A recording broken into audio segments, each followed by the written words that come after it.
Guys, good evening. আজি আপোনালোকক এটা বস্তু দেখাম আমাৰ মাইনাৰ হা।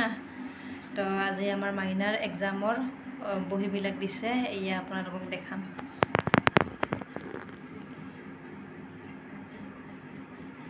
এয়া আছিলে সাবজেক্ট ৰাইমছ আছিলে। এয়া ৰাইমছৰ 25ৰ ভিতৰত 25।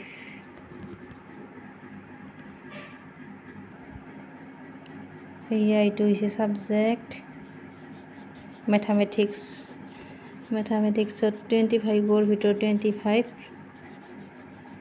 জিকে কনভাৰচেশ্যনত 25ৰ ভিতৰত 25।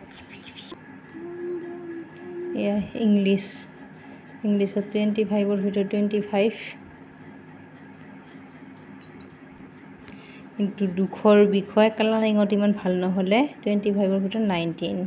কিন্তু হ'লেও মানে এটা বস্তুৱেই ভাল লাগিছে, ই প্ৰথম স্কুলত গৈয়ে যে মানে প্ৰথম ফাৰ্ষ্ট ইউনিট টেষ্টত এইখিনি মাৰ্ক পাইছে। 3.5 বছৰত মই বহুত মানে প্ৰাউড ফিল কৰিছোঁ, বহুত ভাল লাগিছে। তো আপোনালোকেও আশীৰ্বাদ কৰিব, তাই যেন ভালকৈ এনেকৈ প্ৰত্যেকটো এক্সামে মানে আগবাঢ়ি যাব পাৰে। এয়া কালাৰ কৰিব দিছোঁ, মানে কালাৰত বহুত দুৰ্বল হয়, সেইকাৰণে কালাৰিং কৰিব দিছোঁ। এয়া